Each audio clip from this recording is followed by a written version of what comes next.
On y va en 3, 2, 1. Action! Il y en a des projets, il y a des tournages, il y a des choses qui se passent. Il faut que tous les Québécois puissent se reconnaître à l'écran. C'est juste des films sur du monde qui habite le plateau, ça va pas. On voit grand, là. Nous autres, c'est le principe de go local, get global. Now, let's see if you can survive. Le cinéma québécois fait la fierté de la province. Mais est-ce que le cinéma québécois est vraiment québécois ou plutôt montréalais? En 2019-2020, il y a 84 des projets en télévision ou en cinéma financés par la SODEC qui étaient montréalais. Mais les choses pourraient bien changer parce qu'il semble y avoir toute une effervescence autour du cinéma en région, particulièrement en Estrie. Il y a même des gens de l'industrie qui, grâce au financement participatif, vont faire le tout premier film 100% estrien. Et si maintenant c'était à nous de faire notre propre cinéma, de produire ici même en Estrie des longs métrages de fiction réalisés par nos cinéastes et surtout qui racontent nos histoires. On s'est demandé est-ce que l'Estrie pourrait devenir un joueur important de l'industrie du cinéma au Québec.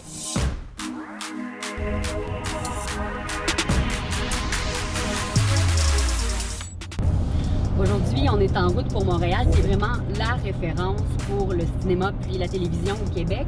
On s'en va rencontrer Chanel Routier. Elle est commissaire nationale pour le Bureau du cinéma et de la télévision du Québec. Son travail, c'est de promouvoir le cinéma d'ici. Et en fait, ce qu'on veut lui demander, c'est qu'est-ce que ça prend pour être une industrie cinématographique prospère. Le BCTQ, ça s'occupe des investissements étrangers. Leur but, c'est de démontrer tous les attraits de la province de Québec, des tournages à la post-production. Qu'est-ce que ça prend à une industrie du cinéma pour qu'elle soit prospère? Ça prend tout. Mais ça prend la main-d'œuvre qualifiée, ça prend une main-d'œuvre aussi qui va se développer en région, dans ce cas-ci. Ça va prendre des studios, donc de la capacité d'infrastructure en région. Ça va prendre de la bonification régionale, un côté gouvernemental fort qui appuie justement le développement en région. Puis dans ce cas-ci, faciliterait vraiment d'avoir divers tournages, tant pour la production locale que la production étrangère. Donc, main-d'œuvre, bonification, puis lieu. Puis infrastructure. Donc les studios, puis bon, après ça, s'il y a de la VFX et de la post-prod en plus, bien là, puis de l'équipement là, dans la région, ça c'est vraiment le cocktail qui ferait en sorte que ça fonctionnerait vraiment mieux. Le BCTQ gère tout le volet des productions étrangères. C'est souvent ce qui est le plus payant aussi parce qu'il y a des grosses productions qui viennent tourner au Québec. Mais évidemment, le cinéma québécois, c'est les films des créateurs d'ici. Puis ça, c'est dans la cour de la SODEC. La SODEC, la Société de développement des entreprises culturelles du Québec, s'occupe du rayonnement et du financement des films d'ici. Obtenir de l'aide financière pour un film, c'est déjà difficile à Montréal, alors imaginez en région. La très grande majorité du financement se fait du côté de Montréal. Qu'est-ce qui justifie que ce soit ça? La très grande majorité des compagnies de production indépendantes sont situées à Montréal. Il y a vraiment très peu de compagnies de production qui sont établies en région. Action! Pour accéder au dépôt des gros longs métrages de fiction, il faut quand même en avoir fait. Nurse! Alors, si je comprends bien, il y a moins de financement en région parce que les maisons de production sont moins nombreuses, mais aussi parce qu'elles sont moins expérimentées. Oui, c'est ça. Le jour où il y aura une masse critique, où il y aura plusieurs projets déposés en provenance des régions, forcément, mathématiquement, on va voir qu'il y aura plus de films de région parmi la liste des films. Maintenant qu'on a entre les mains toutes les informations, on retourne en Estrie, question de voir si on a tout ce qu'il faut pour développer une industrie cinématographique forte. Ouais, c'est super beau. Là, on va se faire juste une dernière chose, mais c'est un très, très gros plan de la poignée. Même si l'industrie est moins développée en région, on n'a pas non plus que des maisons de production inexpérimentées. Ça oui.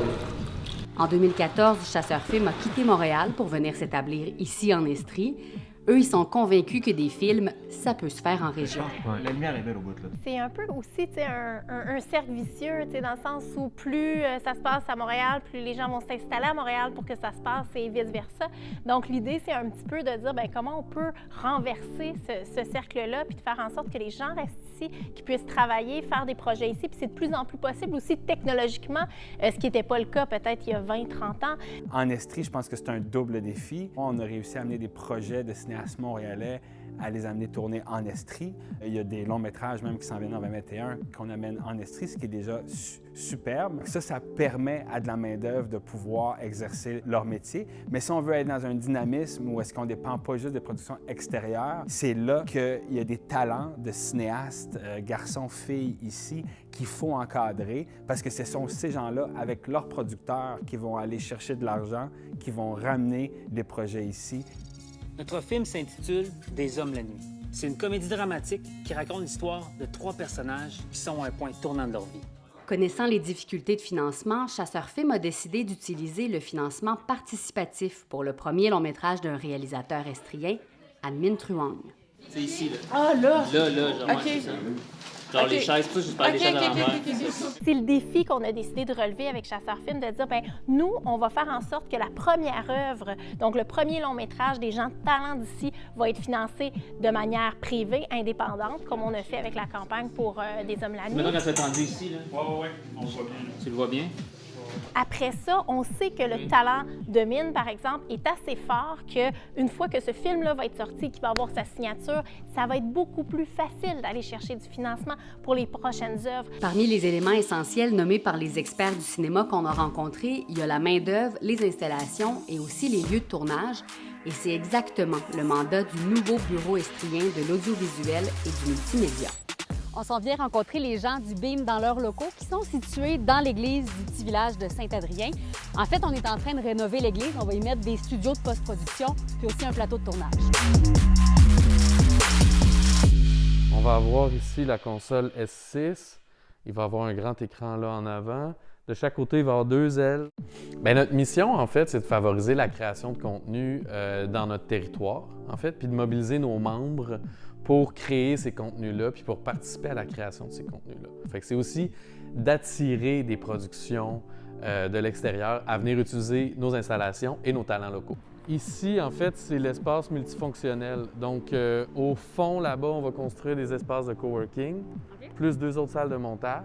Ce qui est intéressant quand on fait de la production en région, bien, c'est d'avoir une main-d'œuvre qui est spécialisée, qui connaît ça, le cinéma. Là, on a de ça avec le BIM aussi. Oui, en fait, c'est drôle parce que tout ça est arrivé par des expériences. Tu sais. Ça vient du vrai besoin, d'une vraie expérience. On produisait un vidéoclip pour Kaigo, qui est un artiste de Singapour connu internationalement, qui est venu faire un vidéoclip ici à Saint-Adrien.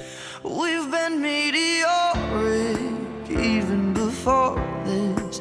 Une journée, on cherchait un assistant caméra. On trouvait pas. À Montréal, personne n'était disponible. Là, dans le coin ici, on trouvait pas. Puis finalement, le nom qu'on s'est fait envoyer, c'est un monsieur qui habite dans le village de Saint-Adrien. À partir de ce moment-là, moi, je me suis dit, si lui habite juste à côté ici, ça veut dire qu'il y a plein de trésors cachés aussi dans la région de l'Estrie. Fait que là, on s'est dit, si on mappe et puis on mobilise tous les gens qui ont des compétences en caméra, en vidéo, en audio, tout ça, on va être capable de répondre aux besoins des producteurs. Puis en plus, on va être capable d'offrir des emplois à ces gens-là sur notre territoire.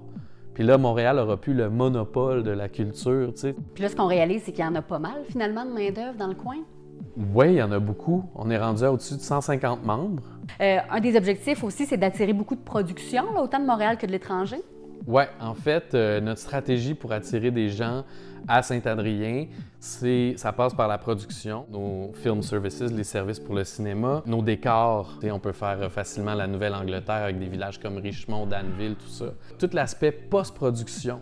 Le studio de mixage 5.1 ici, le grand studio, les salles de montage dans l'église, tout ça. On peut faire de A à Z la production puis la post-production d'un film en Estrie. Le BIM a pour objectif d'attirer les productions étrangères. C'est une façon de dynamiser l'industrie et surtout d'emmener de l'argent en région.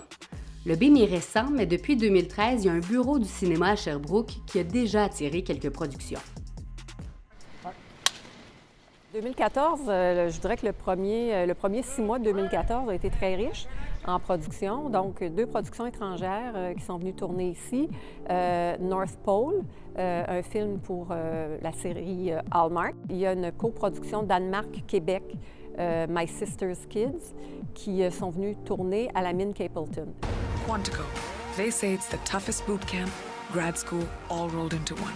Il y a la série Quantico qui est débarquée sur le campus de l'Université de Sherbrooke. 2016, production québécoise Bon Cop, Bad Cop 2, qui a tourné sur le pont de Richemont et également à Asbestos. Et 2017, une autre production québécoise junior majeure. Alors, je vous dirais que les 2 dernières années ont peut-être été un peu plus lentes au niveau des productions étrangères, quoiqu'il y a des projets qui sont en liste. Oui, justement, avec quels éléments on se distingue pour les productions étrangères? Les cantons de l'Est se distinguent beaucoup et Sherbrooke se distingue beaucoup par son architecture. L'architecture anglo-saxonne qu'on ne retrouve pas ailleurs. Puis il y a la proximité également des frontières américaines qui peut aider beaucoup quand on parle de production étrangère. Est-ce que vous pensez que l'Estrie a le potentiel de devenir un joueur important de l'industrie du cinéma du Québec? Moi, je dirais, en fait, pour toutes les régions. Je pense que l'Estrie a le potentiel de devenir tout ce qu'il veut être. Il suffit d'avoir des gens passionnés, convaincus, qui ont le goût de briser les barrières. Oui, je pense que l'Estrie peut devenir un pôle important pour la production cinématographique. Je pense que ça va être plus dans la collaboration entre toutes les régions du Québec qu'on va réussir à aller chercher des acteurs internationaux pour venir travailler ici.